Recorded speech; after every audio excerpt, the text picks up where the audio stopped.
Hello students, once again welcome back to my YouTube channel English Blue Arrows God. Today I am going to teach you the second poem of 10th class. The name of the poem is Fire and Ice.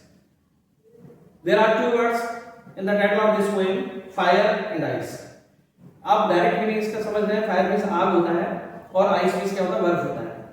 Poet इस poem के माध्यम से जो direct meaning है लोगों को बताना चाहता है, लोगों की बात को सुनता है और ये अपने रीडर्स को बताना चाहता है कि दुनिया दो चीजों से नष्ट हो सकती है, एक तो फायर से नष्ट हो सकती है और दूसरा आइस से नष्ट हो सकती है। फायर का मतलब यहाँ पर ग्लोबल वार्मिंग होने से, आग लगने से, वोल्केनो एरप्शन होने से दुनिया नष्ट हो सकती है, ऐसा लोग चर्चा करते हैं। पोएट लोगों की बात को सुनता है और उसको ये पता लगता है कि दुनिया या तो फायर से एंड होगी या फिर आइस से एंड होगी। आइस का मतलब कुछ लोगों का ये भी कहना है कि आइस के जाने से सब पूरे अर्थ पर, पूरे प्लेनेट पर बर्फ ही बर्फ सब जगह हो जाएगी, स्नो फॉलिंग होने से सब चीजें नष्ट हो जाएगी, पूरी ह्यूमैनिटी नष्ट हो जाएगी, सारे फ्लोरा एंड फौना नष्ट हो जाएगी। एक तो डायरेक्ट मीनिंग सीधा ये है, लेकिन पोएट है वो यहाँ पर सिंबॉलिक मीनिंग बता रहा है। सिंबॉलिक का मतलब ये है कि इसका डायरेक्ट मीनिंग तो ये हो गया कि फायर मींस आग से नष्ट होगी और आइस का मतलब आइस से नष्ट होगी, डायरेक्ट मीनिंग किया। लेकिन इसका दूसरा मीनिंग भी है, सिंबलिज्म का पोएट ने यहाँ पर यूज किया है। फायर का मतलब यहाँ पर किससे है, फायर मींस एंगर हो सकता है, फायर का मतलब डिजायर हो सकता है, फायर का मतलब ब्रूटैलिटी हो सकता है और फायर का मतलब पैशन हो सकता है। मतलब बहुत सारे मीनिंग है फायर के। मतलब लोग आज कैसे हैं, पैशनेट हैं, उनके अंदर डिजायर है, उनके अंदर ब्रूटैलिटी है, उल्टे सीधे काम कर रहे हैं, लोगों को अत्याचार कर रहे हैं, लोगों को मारना चाहते हैं, चीजों को नष्ट करना चाहते हैं। डिजायरस है, डिजायरस का मतलब क्या है, बहुत अधिक इच्छा है, वो सारे प्लांट्स एंड ट्रीज को काटना चाहते हैं, वह अच्छा फर्नीचर घर में लगाना चाहते हैं, बड़ा सा मकान लेना चाहते हैं, बहुत कुछ करना चाहते हैं, चाहे नेचर को पूरा नष्ट कर दे, ऐसी डिजायर है लोगों के अंदर। आज आप देख रहे हैं रशिया यूक्रेन युद्ध चल रहा है, 2 साल से अधिक टाइम हो गया है। रशिया यूक्रेन पर कब्जा करना चाहता है और अपने कब्जे में लेना चाहता है। बाकी दूसरे और जो कंट्रीज हैं, जैसे अमेरिका जैसे कंट्रीज हैं, वो उसको सपोर्ट कर रहे हैं, वो सोच रहे हैं कि हमारे कब्जे में बना रहे हैं। तो ये डिजायर है लोगों के अंदर, कंट्रीज के अंदर डिजायर है, वो अपने कब्जे में करना चाहते हैं। हमारा पड़ोसी देश पाकिस्तान है, वो चाहता है कि इंडिया नष्ट हो जाए, इसका कुछ पार्ट हम कब्जा लें या इनको हम किसी भी तरह से नुकसान पहुंचाएं। पाकिस्तान के अंदर इंडिया के प्रति हेटेड है। चाइना भी कुछ ऐसे सोचता रहता है, चाइना भी सोचता है कि हम इनको कोई भी नुकसान पहुंचाएं, उनके अंदर हेटेड है। तो यहाँ पर आइस का मतलब हेटेड से, दूसरा मीनिंग आइस का क्या है, हेटेड से है। और फायर का मीनिंग क्या है, यहाँ पर डिजायर से। अगर आपको दूसरा मीनिंग इसका पूछा जाए, फायर किसको रिप्रेजेंट करता है, डिजायर को, और आइस किसको रिप्रेजेंट करता है, हेट। आइस किसको रिप्रेजेंट कर रहा है, हेट को रिप्रेजेंट कर रहा है। अगर आपको इसका सेकंड मीनिंग पूछा जाता है एग्जाम में, तो फायर मींस डिजायर और आइस मींस हेट। यहाँ पर हेट या हेटेड कर लीजिए, HATED हेटेड, ठीक है। आइस का मीनिंग किससे, हेटेड से। अब मैं आपको पोएम पढ़ूंगा और इसका मीनिंग बताऊंगा क्या है। इसका जो अदर मीनिंग है वो भी बताऊंगा, डायरेक्ट मीनिंग तो मैंने आपको बताई है। देखिए, some say the world will end in fire. कुछ लोग कहते हैं दुनिया फायर से नष्ट होगी, ऐसा पोएट लोगों के ओपिनियन को सुनता है, समझता है। सम से इन आइस, कुछ लोग उसको ऐसे भी मिल जाते हैं जो कहते हैं कि दुनिया आइस से नष्ट होगी, दोनों के ओपिनियन को सुनता है। From what I have tasted desire, और लोगों की इच्छाओं को वो जानता है, उनके विचारों को सुनता है। I hold with those who favour fire. I को ना पोएट है यहाँ पर, तो पोएट ये कहता है कि मैं उन लोगों को फेवर करता हूं जो ये कहते हैं दुनिया फायर से नष्ट होगी। तो वो भी इस फेवर में है कि दुनिया फायर से नष्ट होगी। उसको ऐसा लगता है, मेजॉरिटी ऑफ पीपल यही कहते हैं कि दुनिया फायर से नष्ट होगी। और ये हम और आप भी देख रहे हैं, है ना। मैंने आपको एग्जांपल दिया, Russia Ukraine, India Pakistan, Israel फिलिस्तीन, ये सब कुछ चल रहा है ना। तो ये क्या है, एंगर, कब्जा करना चाहते हैं, उनकी डिजायर है, ब्रूटैलिटी फैला रहे हैं, निर्दयता फैला रहे हैं, लोगों को मारना चाह रहे हैं, बॉम्ब्स वगैरह का, मिसाइल्स का यूज कर रहे हैं। ये क्या है, ब्रूटैलिटी है। सेकंड इसके अंदर देखिए, but if it had to perish twice, it क्या है यहाँ पर, इट मींस वर्ल्ड। इस दुनिया को यदि 2 बार नष्ट होना पड़े, इट मींस क्या है यहाँ पर, world. But if it had to perish twice, perish का मतलब क्या है, डिस्ट्रॉय। और दुनिया को 2 बार नष्ट होना पड़े, twice means 2 bar. I think I know enough of it. What do you कह रहा है, मैं सोचता हूं हेट भी पर्याप्त है दुनिया को नष्ट करने के लिए। इनफ ऑफ हेट, ऐसा नहीं कि फायर से नष्ट होगी, वो इसके लिए मना नहीं कर रहा, फायर से तो नष्ट होगी, लेकिन दुनिया हेट से भी नष्ट हो सकती है, वो इस फेवर में भी है। उसके लिए वो मना नहीं कर रहा है, डिनाई नहीं कर रहा है। To say that for destruction ice, कहने का मतलब ये है कि आइस से भी डिस्ट्रक्शन आ सकता है, आइस से भी दुनिया नष्ट हो सकती है। इज ऑल्सो ग्रेट, ये भी एक बड़ा कारण है। एंड वुड सफाइस, ये भी एक सफिशिएंट कारण है, ये भी एक इनफ कारण है दुनिया को नष्ट करने का। तो पॉइंट यहां पर कहना चाहता है आइस का मतलब हेटर से दुनिया नष्ट हो सकती है, और फायर का मतलब डिजायर से दुनिया नष्ट हो सकती है। ये दो रीजन वो बताता है दुनिया को नष्ट होने के, और ऐसा वो लोगों से सुनता है, पब्लिक से सुनता है, उनके विचारों को समझता है, और वो फेवर किसको करता है, किसको सपोर्ट करता है कि दुनिया फायर से नष्ट होगी, वो भी इसी फेवर में है। अब इसमें कौन कौन सा पोएटिक डिवाइस यूज हुआ है, क्या टोन यूज हुई है, ये मैं आपको बताता हूं। टोन इसमें क्या है, पहले हम टोन देखते हैं। इसमें एक सीरियस टोन है। सीरियस का मतलब क्या है, कोई इसमें हैप्पी मूड में पोएट नहीं बोल रहा है, मतलब एक सीरियस टॉक कर रहा है। और दूसरा सीरियस थोड़ा सा मतलब ऐसा नहीं है कि हैप्पी मूड में है, और सीरियस का मतलब डायरेक्ट सीधे सीधे वो मैटर को बता रहा है। नेक्स्ट है कंटेम्पलेटिव। कंटेम्पलेटिव का मतलब क्या है, meditation, thought.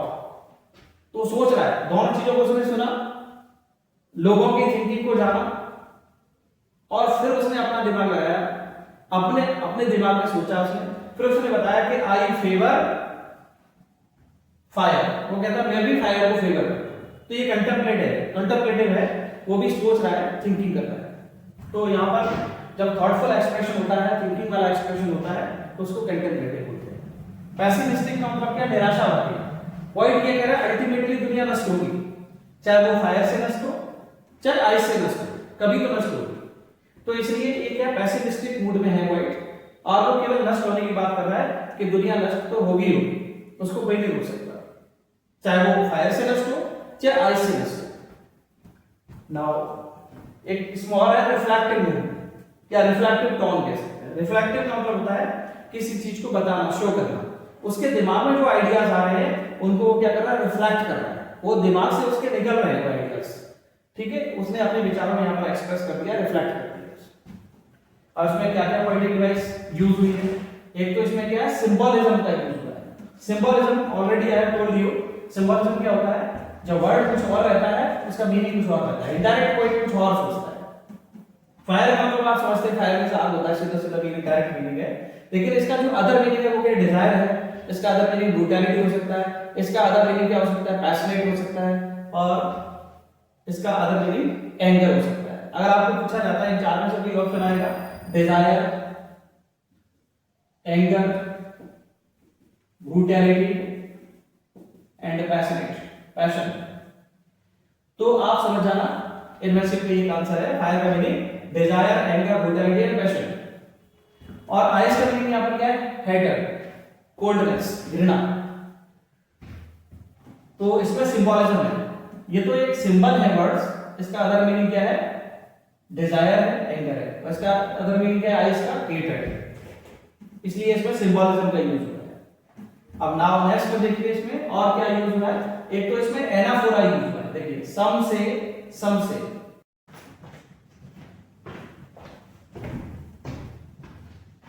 Hello students, once again welcome back to my YouTube channel English Blue Arrows God. Today I am going to teach you the second poem of 10th class. The name of the poem is Fire and Ice. There are two words in the title of this poem, fire and ice. आप direct meaning इसका समझ रहे हैं, fire में से आग होता है और आइस में क्या होता है, बर्फ होता है।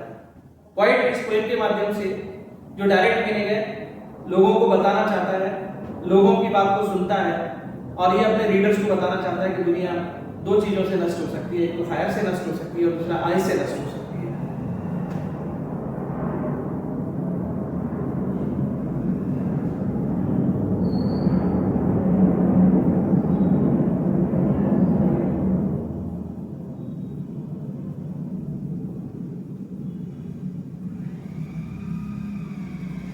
फायर का मतलब यहाँ पर ग्लोबल वार्मिंग होने से, आग लगने से, वोल्केनो एरप्शन होने से दुनिया नष्ट हो सकती है, ऐसा लोग चर्चा करते हैं। पॉइंट लोगों की बात को सुनता है और उसको ये पता लगता है कि दुनिया या तो फायर से एंड होगी या फिर आइस से एंड होगी। आइस का मतलब कुछ लोगों का ये भी कहना है कि आइस के जाने से सब पूरे अर्थ पर, पूरे प्लेनेट पर बर्फ ही बर्फ सब जगह हो जाएगी। स्नो फॉलिंग होने से सब चीजें नष्ट हो जाएगी, पूरी ह्यूमैनिटी नष्ट हो जाएगी, सारे फ्लोरा एंड फौना नष्ट हो जाएगी। एक तो डायरेक्ट मीनिंग सीधा ये है, लेकिन पॉइंट है वो यहाँ पर सिंबॉलिक मीनिंग बता रहा है। सिंबॉलिक का मतलब ये है कि इसका डायरेक्ट मीनिंग तो ये हो गया कि फायर किस आग से नष्ट होगी, और आइस का मतलब आइस से नष्ट होगी, डायरेक्ट मीनिंग किया। लेकिन इसका दूसरा मीनिंग भी है, सिंबलिज्म का पार्ट यहाँ पर यूज किया है। फायर का मतलब यहाँ पर किससे है, फायर मींस एंगर हो सकता है, फायर का मतलब डिजायर हो सकता है, फायर का मतलब ब्रूटैलिटी हो सकता है, और फायर का मतलब पैशन हो सकता है। मतलब बहुत सारे मीनिंग है फायर के।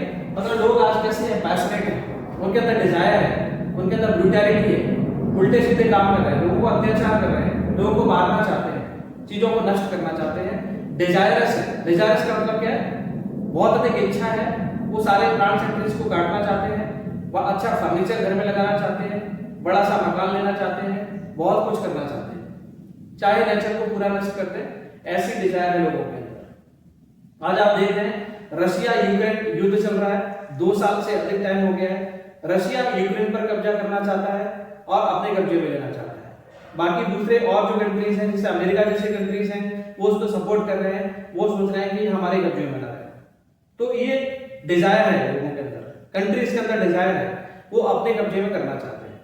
हमारा पड़ोसी देश पाकिस्तान है, वो चाहता है कि इंडिया नष्ट हो जाए, इसका कुछ पार्ट हम कब्जा लें, या इनको हम किसी भी तरह से नुकसान पहुंचाएं। पाकिस्तान के अंदर इंडिया के प्रति हेटेड है। चाइना भी कुछ ऐसे सोचता रहता है, चाइना भी सोचता है कि हम इनको कोई ना कोई नुकसान पहुंचाएं, उनके अंदर हेटेड है। तो यहाँ पर आइस का मतलब हेटेड से, दूसरा मीनिंग आइस का क्या है, हेटेड से है, और फायर का मीनिंग क्या है यहाँ पर, डिजायर से। अगर आपको दूसरा मीनिंग इसका पूछा जाए, फायर किसको रिप्रेजेंट करता है, डिजायर को, और आइस किसको रिप्रेजेंट करता है, हेट।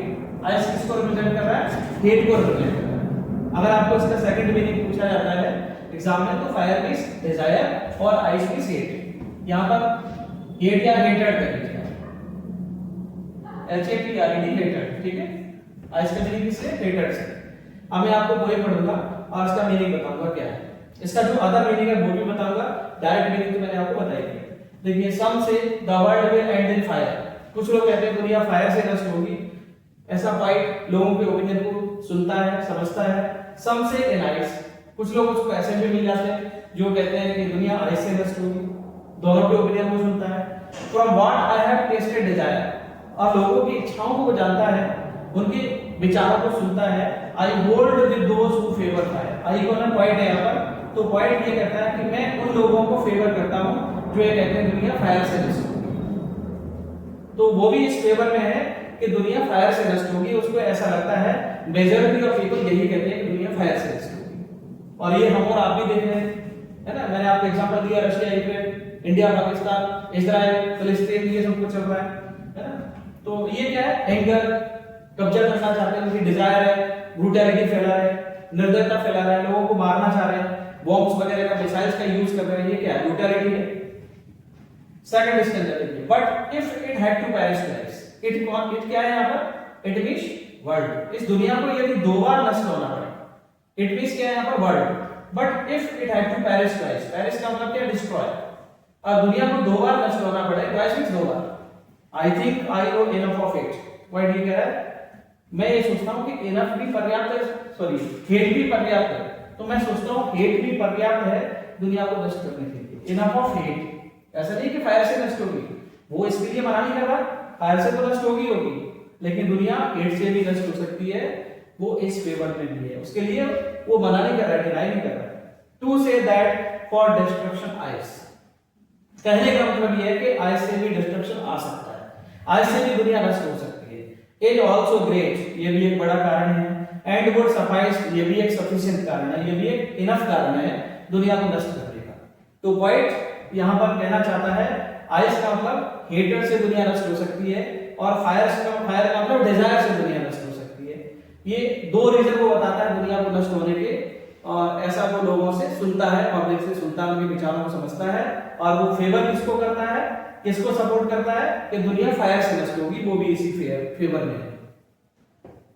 अब इसमें कौन कौन सा पोएटिक डिवाइस यूज हुआ है, क्या टोन यूज हुई है, ये मैं आपको बताऊंगा।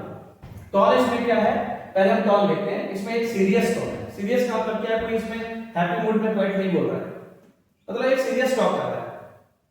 और दूसरा सीरियस थोड़ा सा मतलब ऐसा नहीं है कि हैप्पी मूड में है, और सीरियस का मतलब डायरेक्ट सीधे सीधे वो मैटर को बता रहा है। नेक्स्ट है कंटेम्पलेटिव। कंटेम्पलेटिव का मतलब क्या है, मेडिटेशन, थॉट। तो सोच रहा है, दोनों चीजों को उसने सुना, लोगों की थिंकिंग को जाना, और फिर उसने अपना दिमाग लगाया, अपने अपने दिमाग में सोचा उसने, फिर उसने बताया कि आई फेवर फायर। वो कहता है मैं भी फायर को फेवर। तो ये कंटेम्पलेटिव है, वो भी सोच रहा है, थिंकिंग कर रहा है। तो यहाँ पर जब थॉटफुल एक्सप्रेशन होता है, थिंकिंग वाला एक्सप्रेशन होता है, तो उसको कंटेम्पलेटिव बोलते हैं। पैसिमिस्टिक का मतलब क्या, निराशावादी। पॉइंट ये कह रहा है अल्टीमेटली दुनिया नष्ट होगी, चाहे वो फायर से नष्ट हो, चाहे आइस से नष्ट हो, कभी तो नष्ट होगी। तो इसलिए ये क्या पैसिमिस्टिक मूड में है पॉइंट, और वो केवल नष्ट होने की बात कर रहा है कि दुनिया नष्ट तो होगी होगी, उसको कोई नहीं रोक सकता, चाहे वो फायर से नष्ट हो, चाहे आइस से नष्ट हो। नाउ एक स्मॉल है रिफ्लेक्टिव मूड या रिफ्लेक्टिव टोन कह सकते हैं। रिफ्लेक्टिव का मतलब होता है किसी चीज को बताना, शो करना। उसके दिमाग में जो आइडियाज आ रहे हैं उनको वो क्या कर रहा है, रिफ्लेक्ट कर रहा है, वो दिमाग से उसके निकल रहे हैं आइडियाज, ठीक है, उसने अपने विचारों में यहाँ पर एक्सप्रेस कर दिया, रिफ्लेक्ट कर दिया। और इसमें क्या क्या पोएटिक डिवाइस यूज हुई है, एक तो इसमें क्या है, सिंबलिज्म का यूज हुआ है। Symbolism already I have told you, symbolism क्या होता है, जब वर्ड कुछ और रहता है उसका मीनिंग कुछ और रहता है, इनडायरेक्ट पोएट कुछ और सोचता है। फायर का मतलब आप समझते हैं फायर में से आग होता है, सीधा सीधा मीनिंग डायरेक्ट मीनिंग है, लेकिन इसका जो अदर मीनिंग है वो क्या, डिजायर है, इसका अदर मीनिंग ब्रूटैलिटी हो सकता है, इसका अदर मीनिंग क्या हो सकता है, पैशनेट हो सकता है, और इसका अदर मीनिंग एंगर हो सकता है। अगर आपको पूछा जाता है इन चार में से कोई ऑप्शन आएगा, Dzire,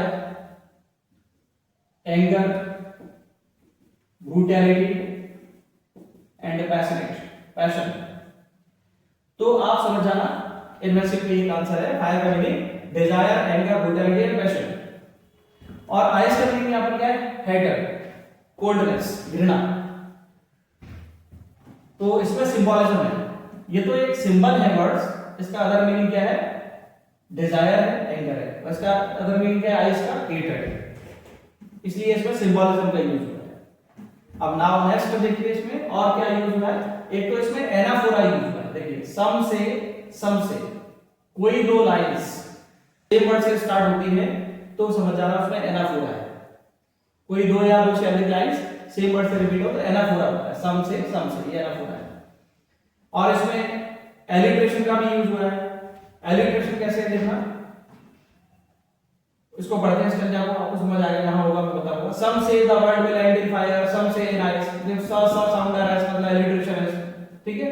from what I have tasted desire I hold with those who favour fire, देखिए फेवर फायर, एफ साउंड आ रहा है, इसका मतलब इनमें क्या है, एलिट्रेशन, ये एलिट्रेशन है, ठीक है। और इसमें यहां पर क्या है, एनाफोरा, ये सेम वर्ड से स्टार्ट हो रहा है तो इसमें क्या है, एनाफोरा।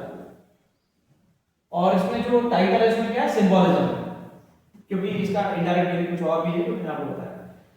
और इसमें इंजॉयमेंट भी है। इंजॉयमेंट क्या होता है, जब पूरे स्टेंजा में कहीं भी फुल स्टॉप नहीं होता, स्टेंजा के लास्ट में जाके फुल स्टॉप होता है तो उसको बोलते हैं इंजॉयमेंट। देखिए some say the world will end in fire, some say in ice, from what I have tasted desire I hold with those who favour fire. यहां स्टेंजा के एंड में जाके फुल स्टॉप लगाया, पंक्चुएशन मार्क और कोई use नहीं हुआ है, इट मींस इसमें क्या है, एंजॉयमेंट, तो इसमें पोएम में एंजॉयमेंट का यूज हुआ है। सेकंड इसका भी देखिए, but if it had to perish twice I think I know enough of it to say that for destruction ice is also great and would suffice. Last में जाके देखिए फुल स्टॉप यूज हो रहा है, it means enjoyment का समझ कर जाओ। अब इसकी देखते हैं हम राइमिंग स्कीम। राइमिंग स्कीम क्या है इसकी, देखिए राइमिंग स्कीम आपको कहां देखना पड़ती है, जो लाइंस रहती है उनके एंड में देखिए, फायर ये फर्स्ट लाइन आपकी देखिए, डिजायर सेकंड लाइन, तो इसको हम ए से डिनोट कर लेते हैं, एक जैसी साउंड है फर्स्ट वाली लाइन की और सेकंड वाली लाइन की एक जैसी साउंड, फर्स्ट और थर्ड लाइन की एक जैसी साउंड आ रही है तो हमने ए से डिनोट कर दिया। अब सेकंड वाला देखते हैं क्या है, फिर इसमें आ गया देखो फायर, तो इसको फिर से हम ए से डिनोट कर देते हैं, और इसमें क्या आ रहा है, आइस, तो इसको हम बी से डिनोट कर देते हैं। A B double A rhyming scheme हो रही है फर्स्ट स्टेंजा की राइमिंग स्कीम क्या हो रही है, ए बी डबल ए, ये राइमिंग स्कीम। अब सेकंड स्टेंजा चेक करते हैं। But if it had to perish twice, अब इसको हम किसी अदर से डिनोट कर लेते हैं, सी से कर लेते हैं इसको, ठीक है। फिर लिखा ये सिंबल को हम यूज कर चुके हैं, वो घटा लेते हैं। आई think I know enough of 8 लिखा है देखो, ट्वाइस 8 डिफरेंट है, डी से करेंगे। फिर आगे to say that for destruction ice, देखो twice and ice, third line आपकी सेम हो रही है, फर्स्ट बार से मैच कर रही है, तो हमने सी कर दिया इसको। नेक्स्ट है इट आल्सो ग्रेट, देखिए 8 एंड ग्रेट, सेकंड और फोर्थ लाइन सेम हो रही है, तो उसको हम डी कर लेते हैं। नेक्स्ट है एंड वुड सफाइस, देखिए आइस एंड सफाइस ट्वाइस, सी कर लेते हैं। तो आपकी जो राइमिंग स्कीम हो गई सेकंड स्टेंजा की, सेकंड स्टेंजा की राइमिंग स्कीम है C D C D C, ये आपका सेकंड स्टेंजा। तो इस प्रकार से आप राइमिंग स्कीम डिनोट करते हैं। आई थिंक ये पोएम आपको समझ आई होगी। अगर आप पोएम को समझे अच्छे से तो आप वीडियो को लाइक करना, चैनल को सब्सक्राइब करिए, वीडियो को शेयर करिए। आपका भला होगा, अदर स्टूडेंट्स का भी भला होगा। आपके लिए मैं ऐसे वीडियोस और बनाऊंगा, तो आप वीडियोस देखते रहें और मुझे इंस्पायर करते रहें, मुझे इंस्पिरेशन देते रहें। Thank you. Congratulations for board exams to all students.